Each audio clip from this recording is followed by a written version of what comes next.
दुनिया भर से सनातन धर्म की सारी खबरों से रहना चाहते हैं अपडेट, तो सब्सक्राइब करें द साइंटिफिक हिंदू को।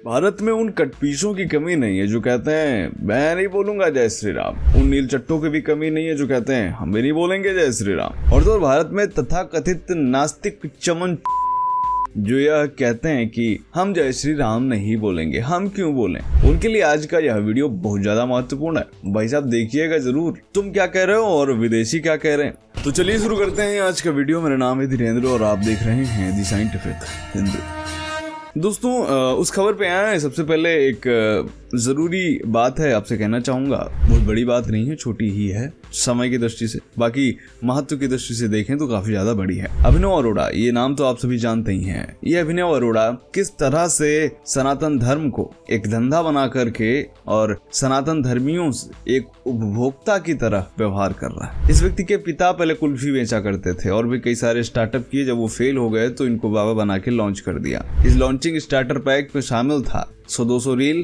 कुछ यूट्यूब पर वीडियोस और कुछ पीआर के लिए रखे गए कुछ पेजेस। और इन्हीं सबसे एक नए बाबा का आगमन होता है जिनका नाम है अभिनव अरोड़ा। पढ़ने लिखने की उम्र में ये बाबा बने, हालांकि इससे कोई समस्या भी नहीं, लेकिन इनका एक वीडियो सामने निकल कर आया है। इनका जो वीडियो सामने आया उसमें ये बता रहे हैं किस तरीके से इनकी माँ चिकन नहीं खाती है, लेकिन इनके लिए चिकन जरूर बनाती है। जी हाँ, विश्वास नहीं हो रहा, देखिए वीडियो। मेरी मम्मी के नहाने पर झाड़ू लगाती है, पोछा लगाती है, खाना बनाती है गरम गरम।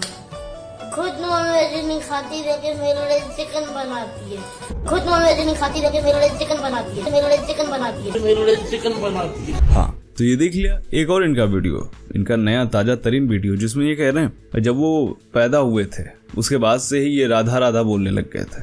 देखिए, जब बोलने लगा था तब से ही भक्ति करना शुरू कर दिया था। इनके तमाम वीडियोस उपलब्ध हैं जिसमें यह पूज्य इंद्रेश उपाध्याय जी के साथ जबरदस्ती रेल बनानी हो, जगत गुरु स्वामी श्री रामभद्राचार्य के जबरदस्ती पीछे पड़ जाना हो, और फिर बाद में मजबूरन जगत गुरु रामभद्राचार्य जी को ये कहना ही पड़ा कि इसको नीचे निकालो, मर्यादा के विरुद्ध है ये। और एक नहीं बल्कि इस तरह के तमाम वीडियो सोशल मीडिया पर घूम रहे हैं। राजा रामचंद्र भगवान की। आप पर नीचे जाओ, इनको करो नीचे, पहले इनको मर्यादा है मेरी।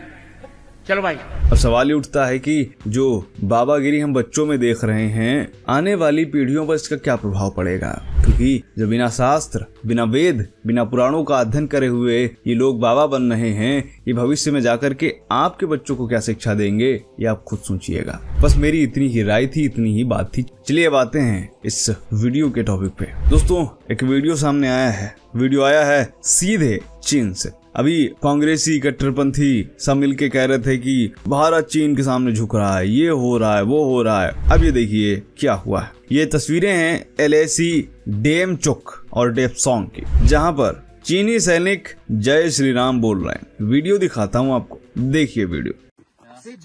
जय श्री राम, जय श्री राम, 1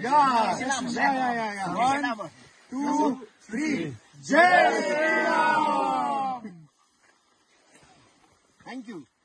तो दोस्तों इन जवानों ने पहले भारतीय सैनिकों के साथ एक बढ़िया माहौल में चर्चा की, फिर चीन के बीच हुए समझौते के बाद पूर्वी लद्दाख सेक्टर के उन 2 स्थानों में फिर से एक दूसरे की सेनाएं अपना मामला सुलझा चुकी हैं जहां से विवाद हो रहा था। अब यहाँ पर ध्यान देने वाली बात यह है कि भारतीय कट्टरपंथी तो ये कहते फिरते हैं कि चीन के सैनिक हमारा ये कर रहे हैं, वो कर रहे हैं, तो ये तस्वीरें क्या है। और दूसरी बात ये है कि चीन वाले भी जय श्री राम बोल रहे हैं, और हमारे यहाँ अगर सेना का कोई शख्स जय श्री राम कहता है तो उसको कहा जाता है कि ये आरएसएस से जुड़े हुए हैं और सेना में इस तरह से चीजें नहीं होनी चाहिए। वाह भाई वाह। चलिए एक और खबर आपको बताते हैं। दरअसल देवकी नंदन ठाकुर जी की कथा चल रही थी मध्य प्रदेश के जबलपुर में। उन्होंने एक बहुत बड़ी बात की, तो आपको मैं बताना चाहूंगा। उन्होंने कहा कि इस देश में अगर वक्फ बोर्ड रहेगा तो सनातन बोर्ड का भी निर्माण जल्द ही जल्द करना होगा, और जितनी जमीन वक्फ बोर्ड ने कब्जा कर रखी है उतनी जमीन सनातन बोर्ड को भी देनी पड़ेगी। उन्होंने ये भी कहा कि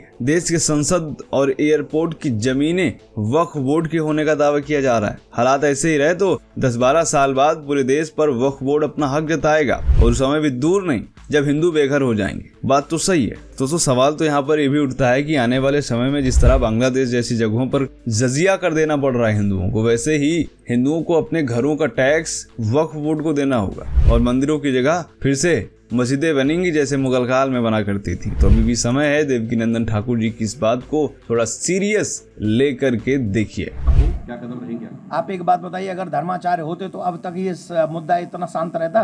वक्फ बोर्ड की बात जब आती है, संशोधन बिल की जब बात आती है तो हम सब उनके पक्ष में खड़े हो जाते हैं, लेकिन जब तिरुपति बालाजी के यहाँ हमारे यहाँ प्रसाद में जब गौ मांस की गौ चर्बी खिलाई जाने की बात आती है तो कोई नहीं बोलता। वक्फ बोर्ड कह रहा है कि सदन भी हमारी वक्फ बोर्ड की जमीन पे बनी है दिल्ली में, एयरपोर्ट भी वक्फ बोर्ड का है और वो दिन दूर नहीं जब पूरा ही 10-12 साल रुक जाओ वो कहेंगे पूरा देश वक्फ बोर्ड का है और हम लोग मजे से कुर्सियों के लिए राजनीति कर रहे हैं। अरे कुर्सियों का विषय नहीं है, देश को सुरक्षित, संस्कृति को सुरक्षित, हमारी बहन बेटियों को सुरक्षित करने का विषय है, धर्म को बचाने का विषय और हम सबको एक स्वर में इस देश को बचाना चाहिए। हमारे इस देश को आजाद करने में कोई योगदान नहीं है पर इस देश को बचाए रखने में हमारा योगदान हो सकता है। ये सभी हिंदुओं से मैं कह रहा हूँ, सभी सनातनियों से कह रहा हूँ, ये हम सबकी जिम्मेदारी है। आने वाली पीढ़ी को बचाना है, संस्कृति को बचाना है, धर्म को बचाना है, इस देश को बचाना है तो हम सबको एक स्वर में उन लोगों को मुंह तोड़ जवाब देना पड़ेगा जो वक्फ बोर्ड के साथ तो खड़े होते हैं लेकिन सनातन बोर्ड की बात नहीं करते। और आप भी सरकार से मांग कीजिए कि कुछ तो करे सनातन के लिए। चलिए एक और खबर है जो इस वीडियो की अंतिम खबर है, वो ये है कि जगत गुरु स्वामी श्री रामभद्राचार्य जी ढकवा से शुक्रवार शाम सुल्तानपुर के विजयथुआ महावीरन धाम पहुंचे। उन्होंने मुस्लिमों पर एक बड़ी बात की। उन्होंने कहा, सुप्रीम कोर्ट ने भी कहा है कि हिंदुत्व भारतीयता का पर्यायवाची है, जो अत्याचार मुस्लिम कर रहे हैं वो सहन नहीं है। बहराइच की घटना का उल्लेख तो उन्होंने नहीं किया लेकिन उन्होंने कहा कि अभी देखिए ना दुर्गा पूजा में कितना बड़ा अनर्थ हो गया। आगे वे कहते हैं कि हमने भविष्यवाणी की थी कि मोदी तीसरी बार प्रधानमंत्री बनने जा रहे हैं, अब बन गए। उन्होंने आगे बोला कि हिंदू मंदिरों में सरकार का जो अधिग्रहण है उसे हटाया जाए। दूसरी अपेक्षा है कि गंगा जमुना की धारा मेल बहे। तीसरी है कि हिंदी राष्ट्रभाषा हो। चौथी है कि रामचरितमानस राष्ट्र ग्रंथ हो और अंतिम है कि पाक अधिग्रहित कश्मीर भारत में मिल जाए। उन्होंने साथ में ये भी कहा कि जैसे मेरी गवाही ने राम जन्मभूमि की दिशा बदल दी थी वैसे ही मथुरा में भी होगा। मैं जाऊंगा गवाही देने। धर्मावलंबियों में देश की भावना बढ़ रही है। मेरी तो अपेक्षा जो है वो विधि सम्मत है। मेरी पहली अपेक्षा है कि मंदिरों से हिंदू मंदिरों में जो सरकार का अधिग्रहण है वो हटाया जाए। दूसरी अपेक्षा है कि गंगा यमुना की धारा मेल बहे। तीसरी अपेक्षा है हिंदी राष्ट्रभाषा हो। चौथी अपेक्षा है रामचरितमानस राष्ट्र ग्रंथ हो और पांचवी अपेक्षा है हमारा भारत पाक कश्मीर में मिल जाए। नहीं, ये गलत है। आपने सुप्रीम कोर्ट का कभी कभी एक वक्तव्य देखा होगा। सुप्रीम कोर्ट ने कह दिया है कि हिंदुत्व तो भारतीयता का पर्यायवाची है और जो अत्याचार इसमें मुस्लिम दल कर रहा है अब न जाने क्यों हम सहन कर पा रहे हैं। तो दोस्तों ये थी खबरें। उम्मीद करते हैं आपको पसंद आया होगा आज का वीडियो। कैसा लगा कमेंट करके बताइएगा। मिलते हैं आपसे अगले वीडियो में, तब तक के लिए जय हिंद, जय भारत, वंदे मातरम।